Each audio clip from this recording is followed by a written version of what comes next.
My name is Inez Whitley. I'm 34 years old. And 3 days ago, I found out I was no longer family, at least not in the way they saw it. It started with an email. No dear Inez, no warmth, no grace. Just a 5-word subject line from my younger sister Harper, just watch it via live stream. Beneath that, a sentence so casual it made my stomach turn.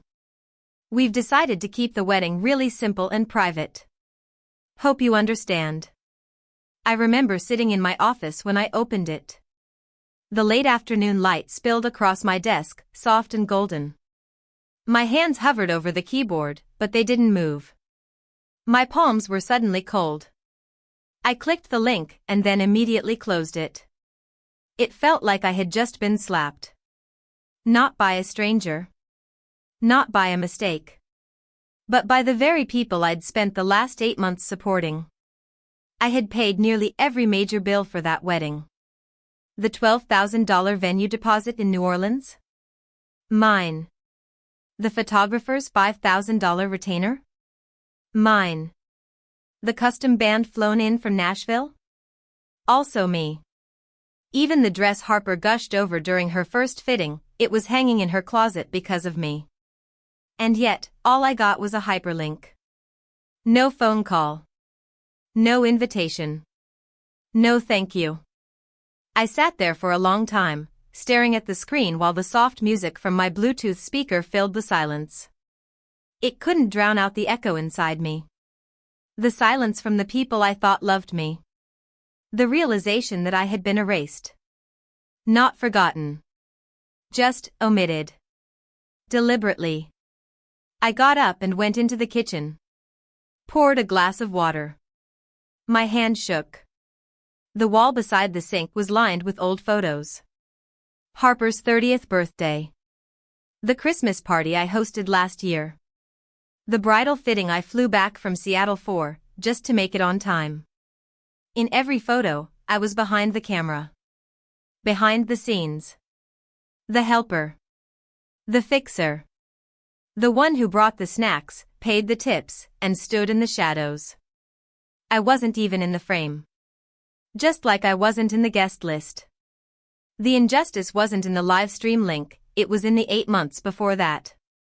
Just last week, my mom called at 11:48 p.m. Her voice was anxious. Inez, could you front the payment for the cake? Harper's really attached to that 4-tier design with the fondant roses. You know how she gets. I wired $2,900 the next morning. No questions. No argument. I was the responsible sister. The successful one. The one who was always okay.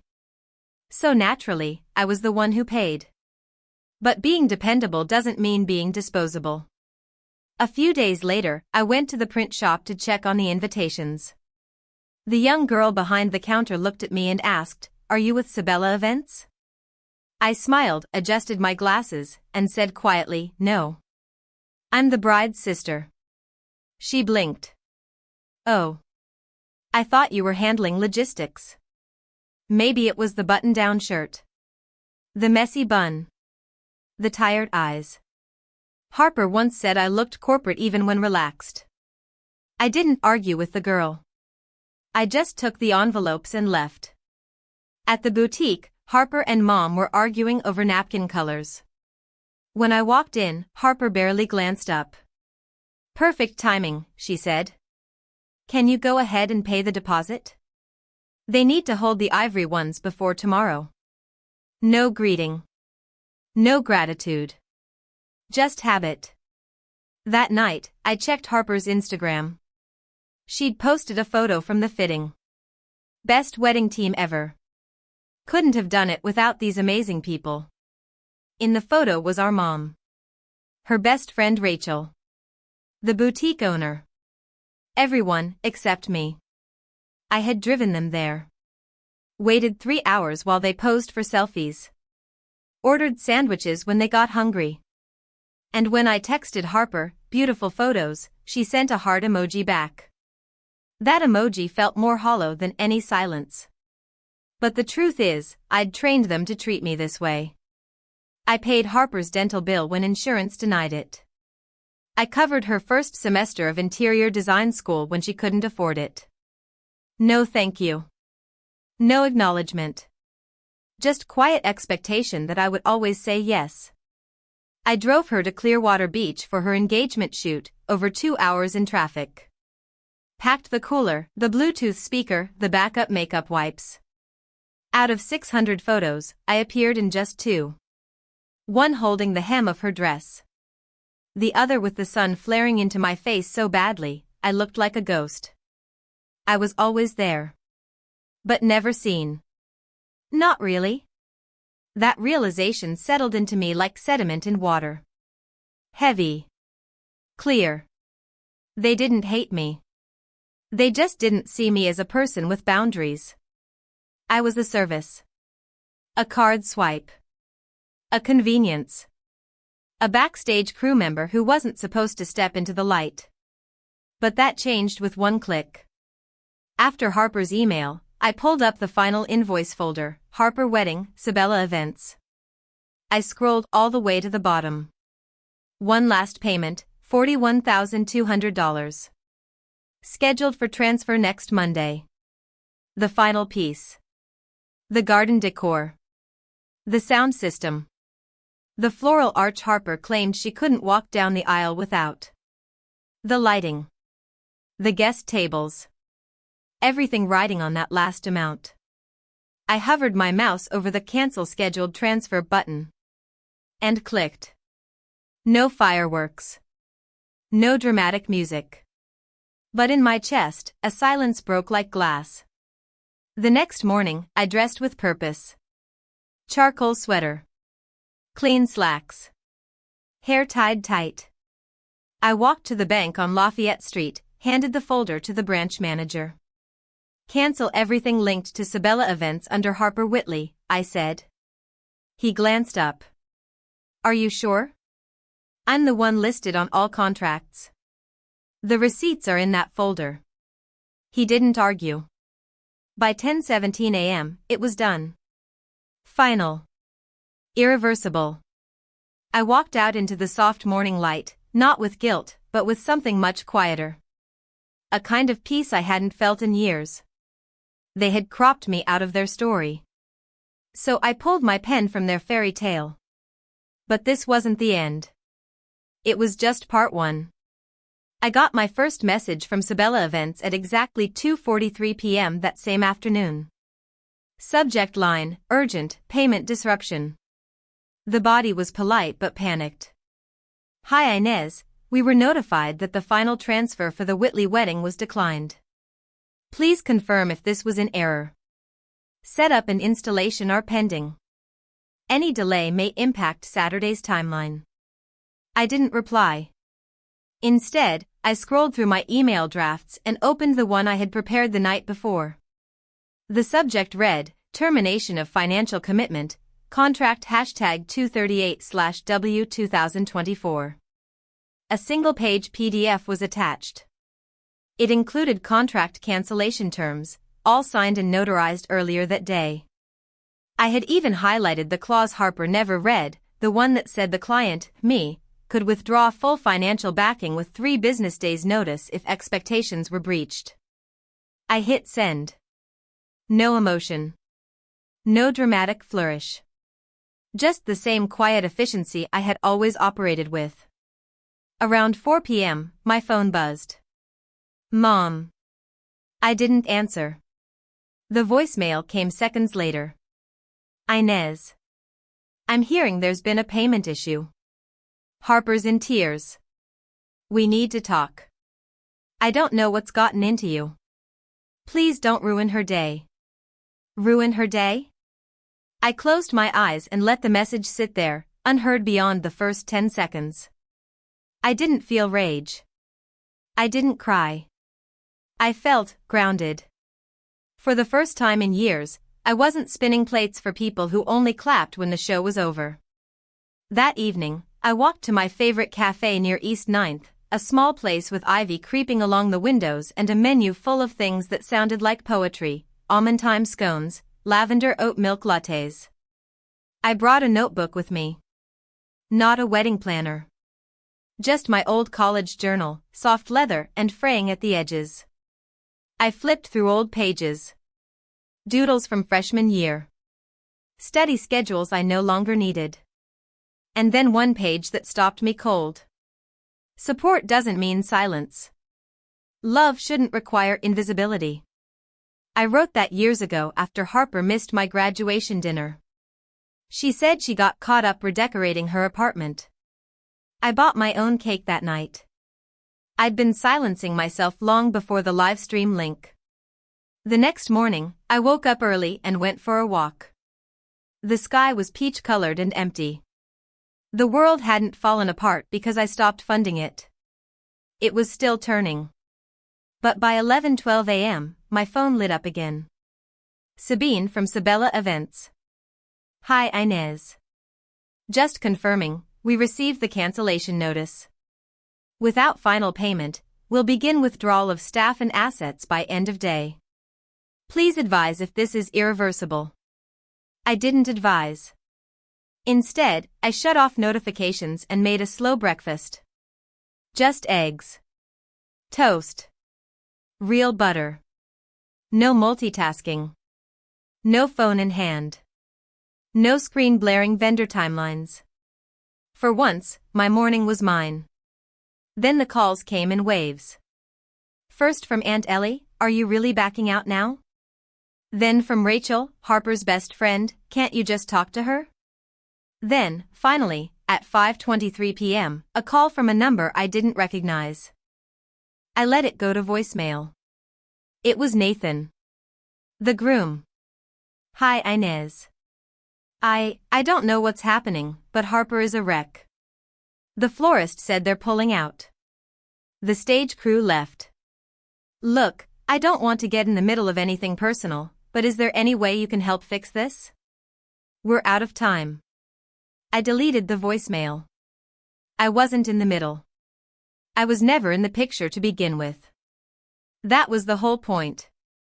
Saturday morning, the wedding day, arrived under gray skies and a drizzle of warm southern rain. The kind that makes everything shimmer but complicates outdoor seating plans. I didn't get dressed. I didn't tune into the live stream. I sat on my balcony in sweatpants, wrapped in a blanket, sipping tea. At 9:45 a.m., the chaos reached full volume. Unknown number. Ignored. Then Mom. Inez, what are you doing? The flower vendor says they're out. The lighting guys left. Harper is losing it. Please, for the love of God, call back. At 10:12, a desperate group email from Sabine went out. We are forced to halt all setup activities, including stage, lighting, and reception layout. As the main financial backer has officially withdrawn, and no alternate funding has been confirmed, we cannot proceed. We require payment guarantees immediately. I didn't open Instagram. Didn't scroll to see the frantic posts. But I could imagine it all. The vendors packing up. The floral arch, Harper's dream entrance, disassembled and loaded back into a truck. The chairs half set in the garden, now being wheeled across muddy grass. Nathan standing there with clenched fists and no solution. And Harper, probably sitting in the bridal suite, watching her fairy tale unravel in real time. At 10:47 a.m., she called me. For the first time in days. I let it ring. Again. And then again. On the third call, I answered. My voice was calm. Measured. Solid as stone. I know you're angry, she said. I know I messed up. But please, if you just come, if you show up. I'll thank you in front of everyone. I'll say it. I'll tell the truth. I'll fix this. I waited a beat. I didn't cancel your wedding, Harper. She paused. I just stopped pretending it was mine to fund. It was real, Inez. We were so close. Everything was almost perfect.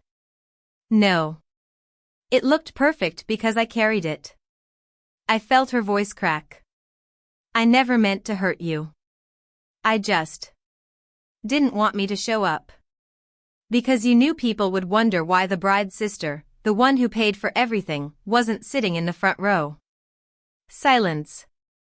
And the truth is, I continued, you didn't want people comparing us. But you did want me to pay for the comparison. Inez. I ended the call with a quiet tap. No slamming. No shouting. Just done. By 11:15, the ceremony had been officially delayed. Guests were ushered inside for bottled water and granola bars. The quartet never arrived. No music. No floral arch. No power in the garden. The whispers grew louder than the rain. And I was on my porch, lighting a single candle. No noise. No crowd. No expectations. Just me. The fixer. Who finally stopped fixing. I didn't watch the fallout. I didn't need to. By noon, I was back inside my apartment, folding laundry.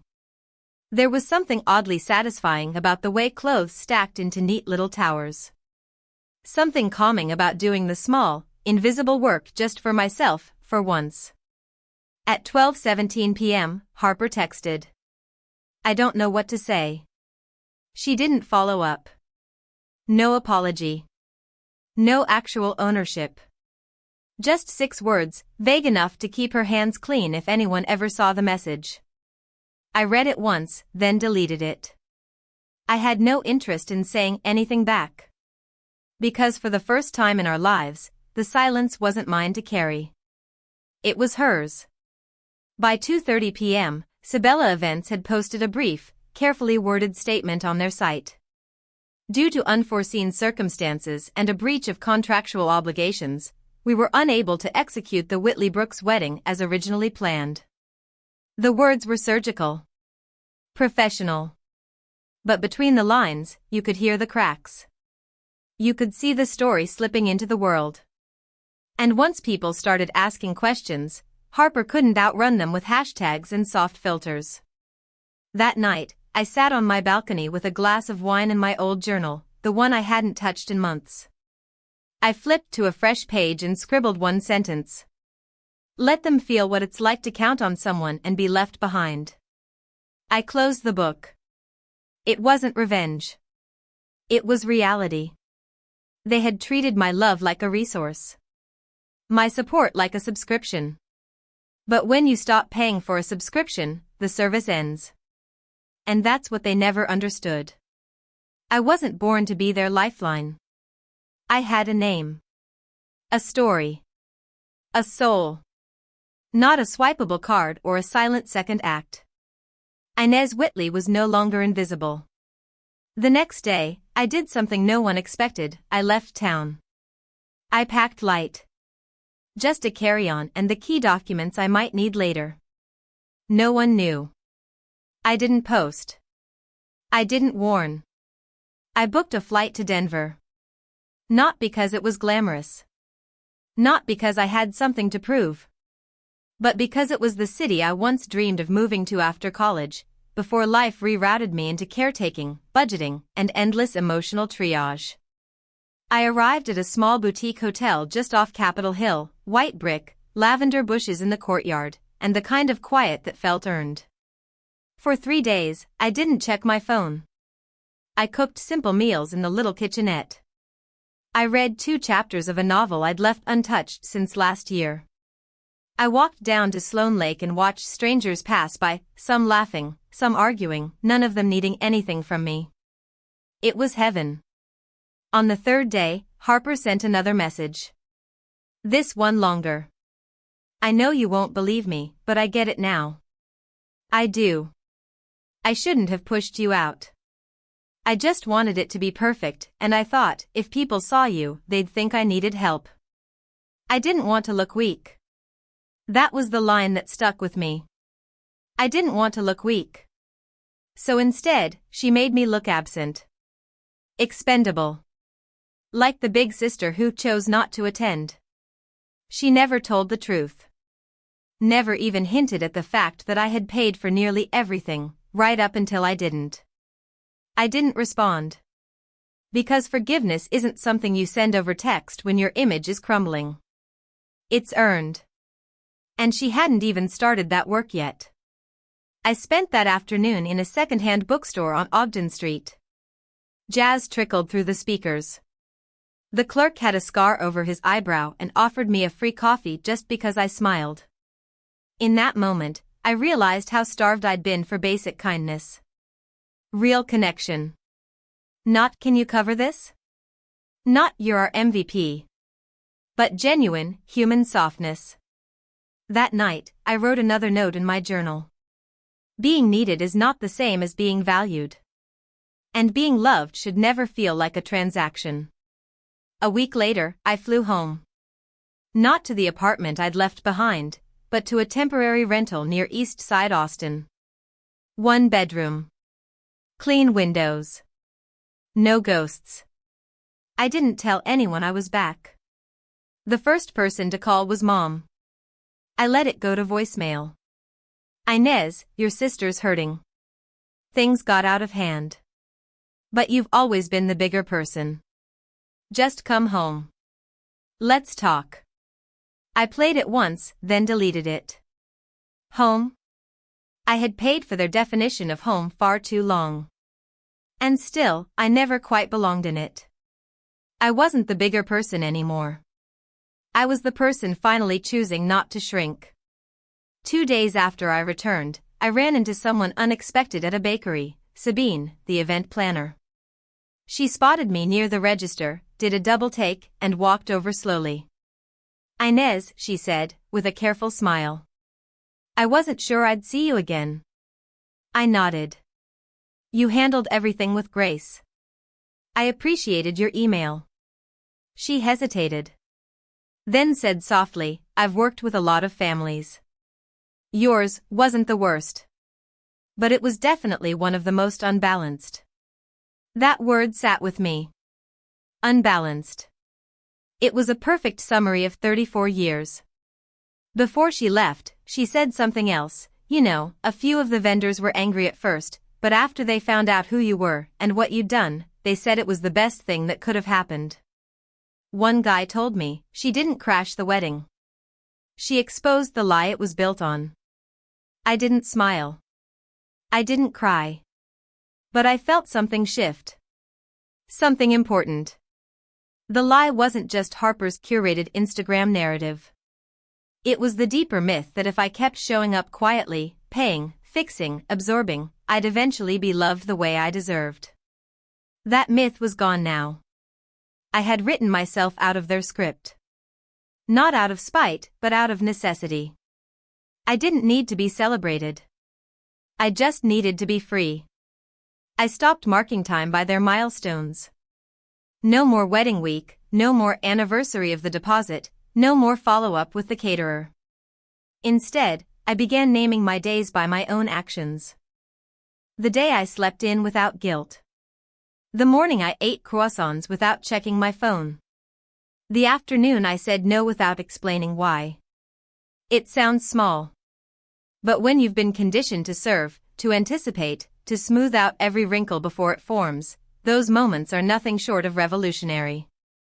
About 2 weeks after I returned from Denver, I ran into Harper again. Not in some dramatic twist of fate. Just an ordinary Tuesday. I was picking up a parcel from the UPS store. She was walking out of the nail salon next door, holding a half-finished iced matcha. She stopped. I didn't. "Inez?" I turned, slowly. She looked tired. Her hair was tied too tightly. Her lipstick uneven. There was a crack in her voice she tried to hide behind a forced smile. "Can we talk?" she asked. I exhaled through my nose. "That depends. Are you actually going to talk, or just try to repair your image again?" She flinched. "I'm not proud of what I did," she said. "Or what I didn't do. I know what I made you feel like. I've been thinking about it every day." I said nothing. I was selfish. I wanted everything to look perfect. I thought I could control it all. I thought I could erase the parts of me that felt dependent by erasing the person I was depending on. She paused. That person was you. It took me a moment to process that. Harper had never apologized to me before in her life. Not when she ruined my prom dress borrowing it without asking. Not when she forgot my birthday 3 years in a row. Not when she left me to clean up after her bridal shower while she went bar hopping with her friends. But here she was now. Not crying. Not bargaining. Just naming the thing. I looked her in the eye. You didn't just hurt me, Harper. You trained everyone around you to treat me like I didn't exist unless they needed something. That didn't happen by accident. I know, she whispered. I could tell she meant it. Still, I shook my head. You didn't just cut me from your guest list. You made me the villain in a story I paid for. And the only reason you want to talk now is because the ending wasn't what you expected. Her eyes brimmed, but she didn't look away. I don't expect forgiveness, she said quietly. I just want to start over. That's the thing, I replied. You want to start over. But I've already started moving on. She didn't argue. Didn't guilt trip. Just nodded slowly and stepped aside as I walked past her.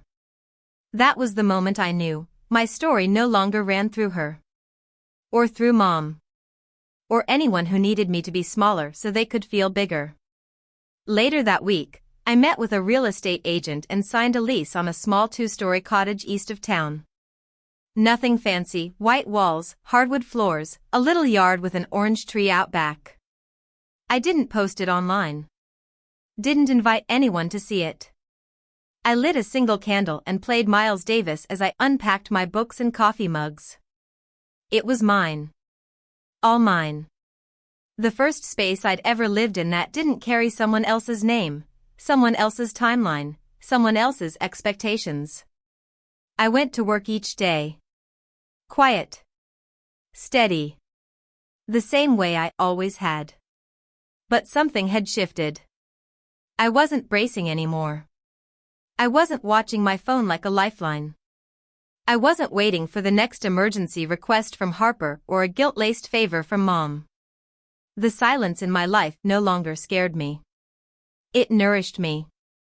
One night, I sat on the back steps of my cottage, sipping herbal tea and listening to the breeze rustle the tree branches. I opened my laptop and searched for something I hadn't dared look up in months. Whitley Brooks' wedding. The first result was a thread on a wedding planning forum. Does anyone know what happened with the Whitley Brooks ceremony at Langford Gardens? I was supposed to attend but showed up and everything was shut down. No lighting. No flowers. It was chaos. Heard the sister pulled funding last minute? The comments were a mess.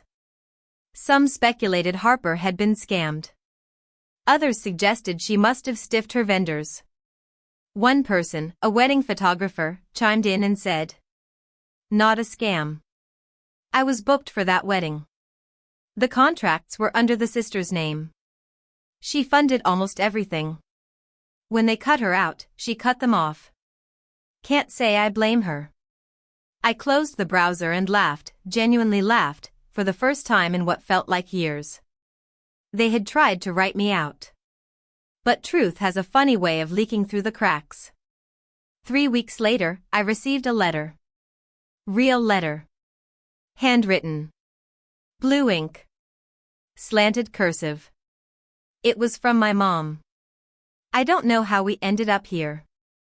I thought I was doing what mothers are supposed to do, making sure everyone gets their chance to shine. But I see now that I made you dim your own light just to let others feel bright. She didn't ask for anything. She just said thank you. For every payment. Every ride. Every compromise. For staying, even when I shouldn't have. At the end, she wrote, "If you ever feel like letting me in again, I'll be here. Not to ask, but to listen." I folded the letter and placed it in a drawer. It didn't undo what had been done. But it was something. I still haven't reconnected with most of my family. Not because I hate them, but because I love myself more now than I used to. And that love, finally, has boundaries. I'm not the fixer anymore. I'm not the wallet. Not the ghost behind the lens.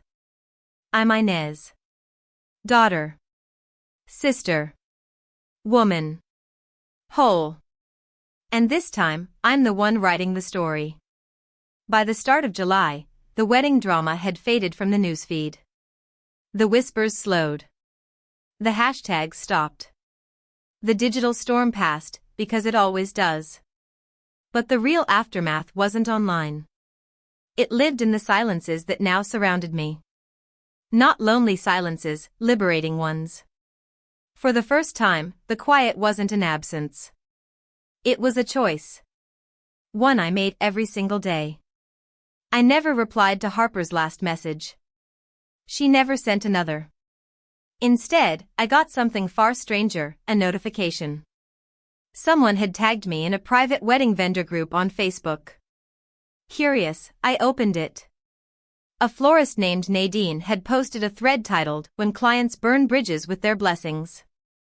She didn't name names, but the story was unmistakably ours. She talked about a bride who cut out the woman who funded everything, the silent force behind the scenes. She described how vendors were left scrambling. How deposits were frozen. How a beautiful setup had to be disassembled hours before guests arrived. But then Nadine added something else.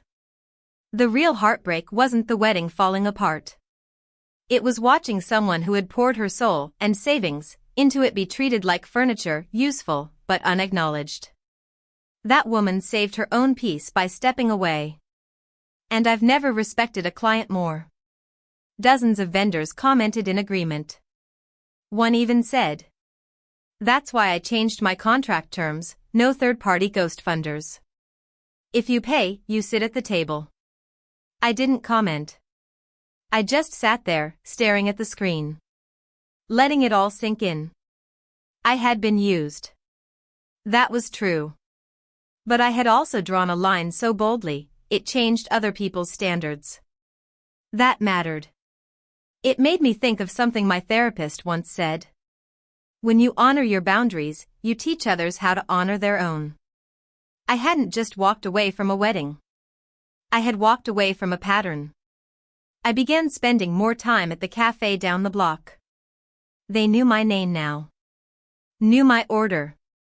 They didn't know my story, though. And that's what made it perfect. To them, I wasn't the girl who got cut from her sister's wedding. I wasn't the fixer or the financier. I was just Inez. Quiet. Steady. Writing in her journal while sipping cinnamon tea. One afternoon, I met someone. His name was Malik. He was an architect, soft-spoken, with warm eyes and a voice like velvet over stone. He introduced himself by commenting on the book I was reading. "Rereading Beloved?" he asked. "That's dangerous. You might start remembering the pieces of yourself you buried." I smiled. Maybe that's the point. We didn't fall into each other instantly. There was no whirlwind. Just slow, careful conversations. He wasn't trying to save me. I wasn't trying to earn his affection. There was nothing transactional about us. And for someone like me, that felt revolutionary. A month passed. Then two. In early September, I got a call from a nonprofit I had once donated to during the wedding planning haze. They were launching a mentorship program for young women starting out in business and finance. "Would you be interested in becoming a mentor?" they asked. "Someone who's navigated big decisions. Who's had to say no when it mattered." I said yes. Not because I needed to teach anyone how to write checks. But because I finally knew how to say no without guilt, and I wanted other women to learn the same. At our first meeting, I told the girls, "Protect your peace like it's your paycheck. Because if you give it away, they will spend it like it's theirs." They laughed, but they nodded too. They understood. That's when I realized I hadn't lost something in Harper's wedding. I'd found something. A voice I thought I'd buried under napkin invoices and floral arch deposits. A voice that no longer whispered, "Be quiet, be useful, be invisible." Now it said, "Be whole. Be seen. Be done when you're done." I ran into Nathan, Harper's fiancé, one rainy Thursday in late October. He was alone, standing outside a bistro, looking like a man who had just walked out of a storm, even though the rain hadn't started yet. He saw me before I could turn away. "Inez." I nodded. "Nathan." There was an awkward pause. "She told me everything," he said quietly. "Eventually." "Not at first." "But, yeah." "Did she tell you the part where she erased me from my own contributions?" He looked down at his shoes. "She did. She said she was scared people would see how much she relied on you. And that they'd think less of her for it." I raised an eyebrow. "And did they?" "No," he said, shaking his head. "But they thought a lot less when they found out she lied." I could believe that. "She ever reschedule the wedding?" I asked. He hesitated. "We called it off. Officially." That caught me off guard. "She changed," he said simply. "Not in the good way. She wanted to make everything look perfect on the outside, no matter what it cost people on the inside." I waited. "I just didn't want to marry someone who thinks love is something you hide behind while you take advantage of it." That was the only time I ever respected Nathan. He hadn't spoken to impress me. He wasn't justifying. He was telling the truth. Before we parted, he said one more thing. "I hope you know, I never saw you as just the sister with the checkbook. You made that wedding happen. Everyone knows it now. Even the ones who didn't say it." I gave a small nod. "It's not about being seen anymore." He looked puzzled. "It's about not needing to be," I clarified. "Not for the wrong people."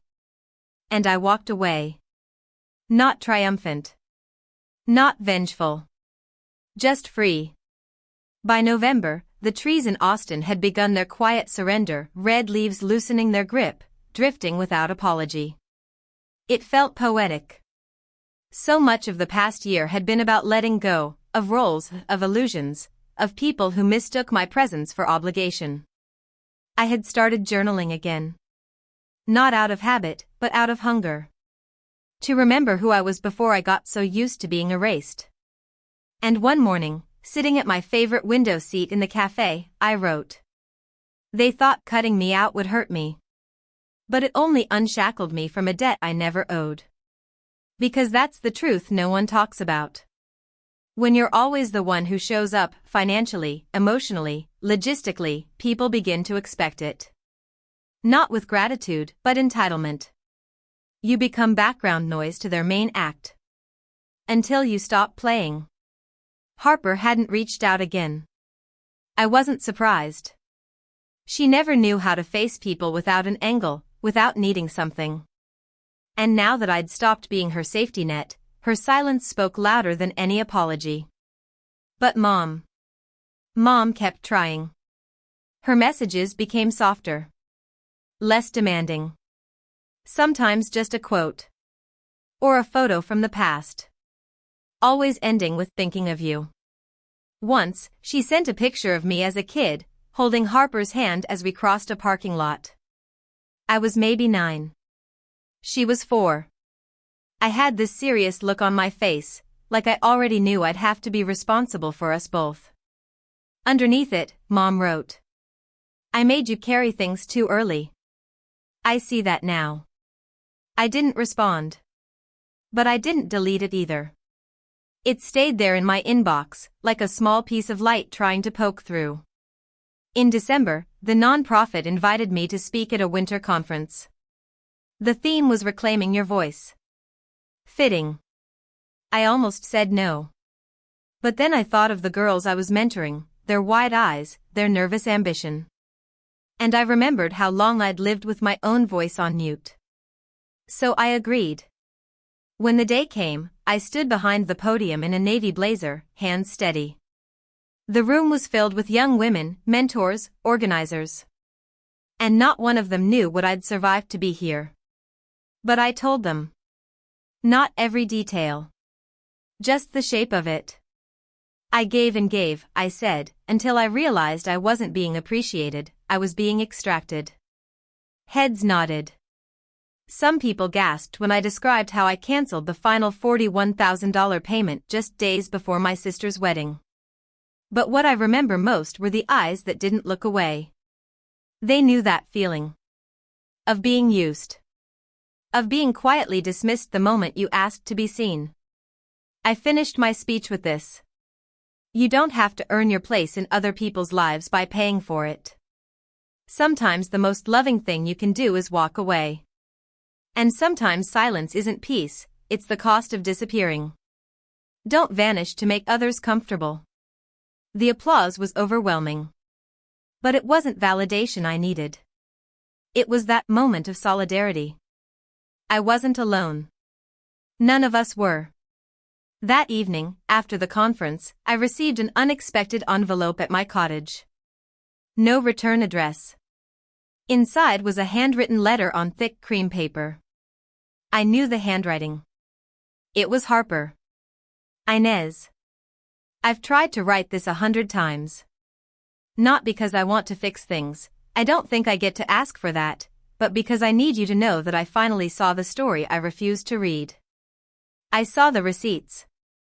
The bookings. The timelines. I saw how I asked, and how you gave and gave. And when you finally said no, I saw how I painted you as the villain just to protect my ego. You were never the villain. You were the only reason it all worked as long as it did. Nathan left. He didn't say much, but I think your absence told him everything. I don't blame him. I know I broke something in us. In the family. Maybe permanently. But if nothing else, I wanted to say this. You were the best part of my wedding. Even when I didn't invite you. I'm sorry. I reread it twice. There were no excuses. No promises. No requests. Just truth. And though it didn't rebuild the bridge, it acknowledged the wreckage. Sometimes that's all you can ask for. Later that month, I went back to New Orleans, not for a wedding, but for myself. The city had always been a place of contrasts, beauty and grit, pain and music. I wandered through the Garden District, stopped by a jazz club on Frenchman Street, ate beignets at midnight without worrying who would judge me for it. I booked a single room in the same hotel where Harper's wedding was originally scheduled. The staff recognized my name. One of the concierge attendants, an older woman with kind eyes, pulled me aside. You're the sister, aren't you? I blinked. Excuse me? She smiled knowingly.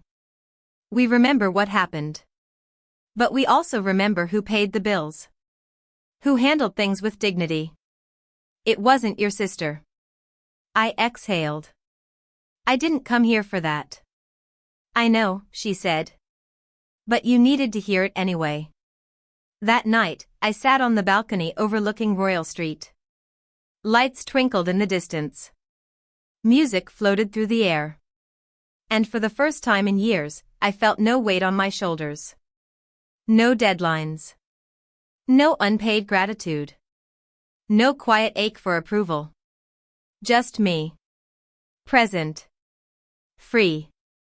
And finally at peace. I woke up the morning of New Year's Day with no noise in my head. No mental checklist, no guilt loop, no invisible pressure to make the most of it. Just breath. Just stillness. I poured coffee into my favorite chipped mug, the one I'd had since college, and sat barefoot on the porch of my rented cottage, watching the sun rise over the rooftops. I thought of everything I had lost this past year. But more importantly, I thought of everything I had reclaimed. My name. My voice. My right to say no. 2 weeks later, I received a call from an unknown number. I let it ring out of habit. But something told me to check the voicemail this time. It was my father.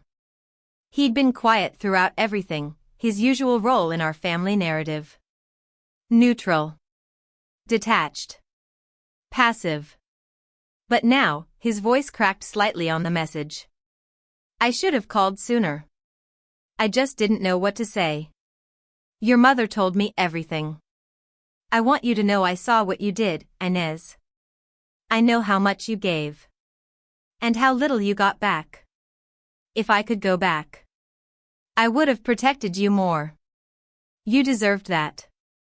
I sat with that for a long time. Not because I needed his words to heal, but because hearing them proved something I'd always suspected. People know. Even when they don't say it. Even when they benefit from your silence. They know.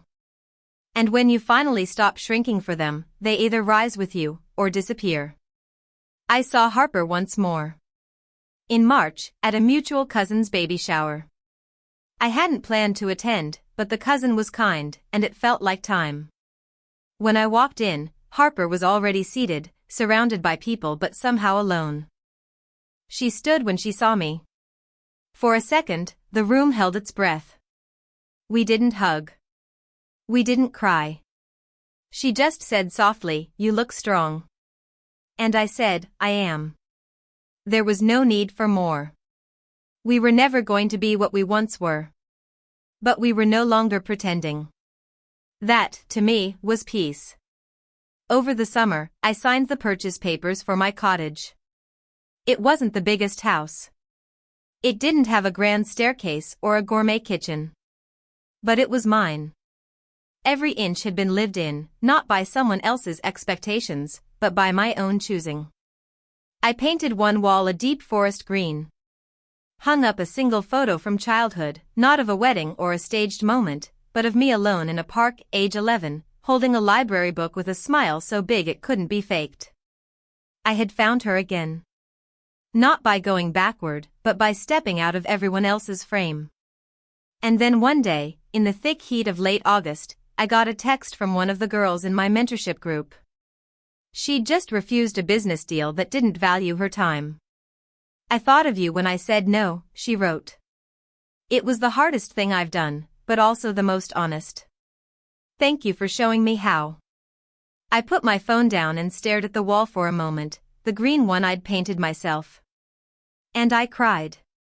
Not from grief. Not from anger. But from the beautiful, overwhelming knowledge that something I did had broken the cycle, not just for me, but for someone else too. Now, if you're still listening, if you've made it to the end of my story, here's what I want you to know. You are not unlovable just because people used your kindness and called it support. You are not selfish for wanting to be seen. And you don't need to prove your worth by showing up for people who disappear the moment you need them. I spent 34 years believing that if I did everything right, gave enough, sacrificed enough, I would finally be appreciated. But love earned through erasure isn't love. It's debt. And you don't owe anyone your dignity. So if you're standing at the edge, hovering over the cancel payment button in your own life, I hope this is your sign. Click it. Walk away. Let the wedding collapse. And then build a home that never needs permission to be yours. Because sometimes, revenge isn't loud. It's quiet. It's peace. It's you, not being needed, but being free. Inez's story is a powerful reminder that boundaries are not walls, they are doors we choose to close, not out of spite, but out of self-respect. If you've ever felt like the reliable one, the invisible one, the background character in someone else's celebration, remember, you have the right to step forward, rewrite the narrative, and reclaim your light. Share your thoughts below. Has someone ever erased your contribution while demanding your silence? What would you have done in Inez's place? And don't forget to subscribe to Revenge Echoes, where true stories of justice, power, and dignity finally get the voice they deserve.